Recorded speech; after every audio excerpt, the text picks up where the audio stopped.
I am Tony. My student number is S04410009. The title of the speech is Elora Hardy, Magical Houses made of Bamboo. I'm a freshman in CUE. When I was 9 years old, my mom asked me what I would want my house to look like, and I drew this fairy mushroom. And then she actually built it after. I don't think I realized this was so unusual at the time. And maybe I still haven't, because I'm still designing houses. This is a 6-story bespoke home on the island of Bali. It's built almost entirely from bamboo. The living room overlooks the valley from the first floor. You enter the house by a bridge. It can get hot in the tropics, so we make big curving roofs to catch the breezes. But some rooms have tall windows to keep the air conditioning in and the bugs out. This room we left open.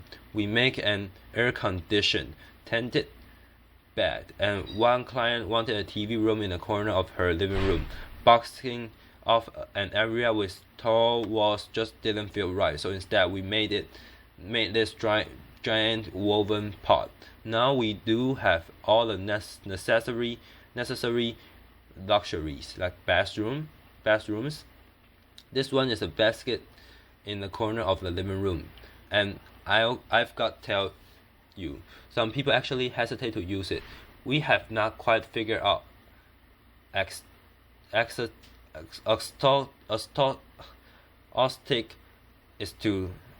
insulation after. So there are lots of things that we're still working on, but one thing I have learned is that bamboo will treat you well if you use it right.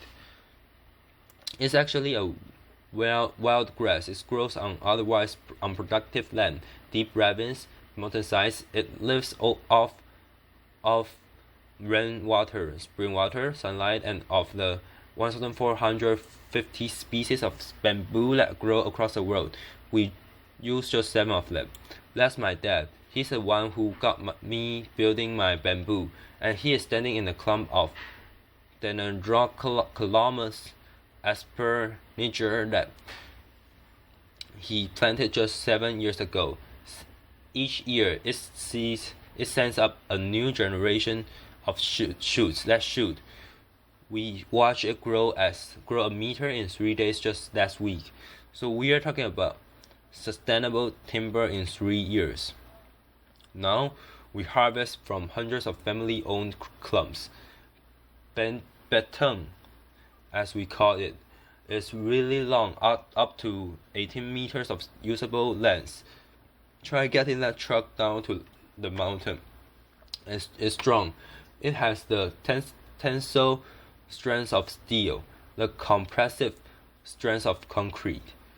Slam 4 tons straight down on a pole, and it can take it. Because it's hollow, it's lightweight, light enough to be lifted by just a few men, or apparently one woman.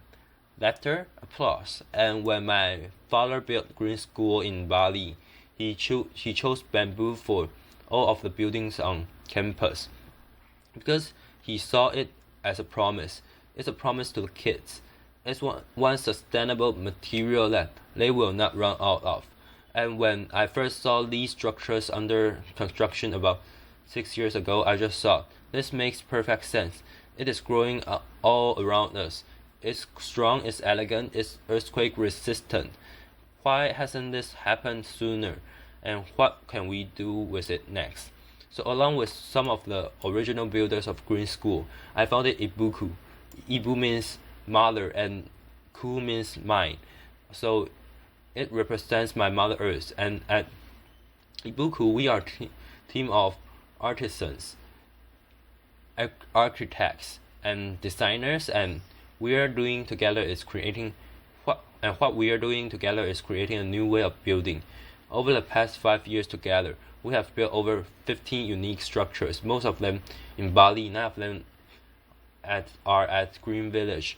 You've just seen inside some of these homes, and we fill them with bespoke furniture. We surround them with veggie gardens. We would love to invite you all to come visit someday. And while you're there, you can also see Green School. We keep building classrooms there each year, as well as an updated Fairly Mushroom House. We are also working on a little house for export. This is a traditional Sambanese house that we replicated right down to the details and tactiles. A restaurant with an open air kitchen. It looks like a kitchen, right? And a bridge that spans 22 meters across a river. Now, what we are doing is not entirely new. From little huts to elaborate bridges like this one in Java, bamboo has been in use across the tropical regions of the world for literally tens of thousands of years. There are islands and even continents that were first reached by bamboo rafts, but until recently it was almost impossible to reliably protect bamboo from insects. And so just about everything that was ever built out of bamboo is gone. Unprotected bamboo whalers, untreated bamboo gets eaten to dust. And so that's why most people, especially in Asia, think that you couldn't be poor enough to or rural enough to actually want to live in a bamboo house. And so we thought that what will it take to change their minds, to convince people that bamboo is worth building with, much less worth aspiring to. First, we needed safe treatment solutions. Borax is a natural salt. It turns bamboo into a viable building material. Treated properly, decided carefully, and the bamboo structure can last a lifetime. Second, build something extraordinary out of it. Inspire people. Fortunately, Balinese culture fosters craftsmanship. It values the artisan. So combine those with the adventurous outliers from new generations of locally trained architects and designers and engineers, and always remember that you are designing for curving, tapering, hollow poles. No two poles alike, no straight lines, no 2x4s there. Here, the tried and true, well-carved formulas and vocabulary of architecture do not apply here. We have had to invent our own rules. We ask the bamboo what it's good at, what it wants to become, and what it says it is. Respect it, design for its strengths, protect it from water, and to make the most of its curves. So we designed it real 3D, making scale structural models out of the same material that we're later using to build a house. And bamboo model making is an art as well as some hardcore engineering. So that's a blueprint of the house after, and we bring it to site, and with tiny rulers we measure each pole and consider each curve, and we choose a piece of bamboo from the pile to replicate that house on site. When it comes to the details, we consider everything. Why are doors so often rectangular? Why not round? How would you make a door better? Well, its hinges battle with gravity, and gravity will always win in the end. So why not have it pivot on the center where it can stay balanced? And while you were at it, why not doors shaped like teardrops? To reap the selective benefits and work within the constraints of these materials, we have really had to push ourselves. And within that constraint, we have found space for something new. It's a challenge. How do you make a ceiling if you don't have any flat boards to work with?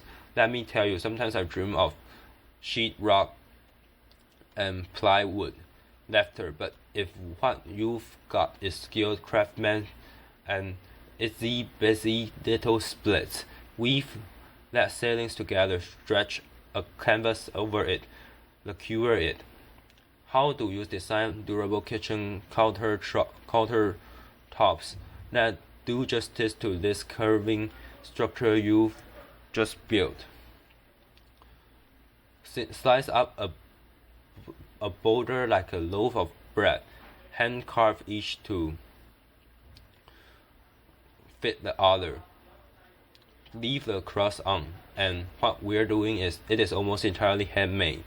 The structural connections of our buildings are reinforced by steel joints, but we use a lot of hand whittled bamboo pins. There are thousands of pins in each floor. This floor is made of glossy and durable bamboo skin. You can feel the texture under bare feet. And the floor that you are you walk on can affect the way that you walk. Can it change the footprint that you ultimately leave on the world? I remember being 9 years old and feeling wonder and possibility and a little bit of idealism. And we've got a really long way to go. There's a lot left to learn. But one thing I know is that with creativity and commitment, you can create beauty and comfort and safety, even luxury, out of a material that will grow back. Thank you. Applause.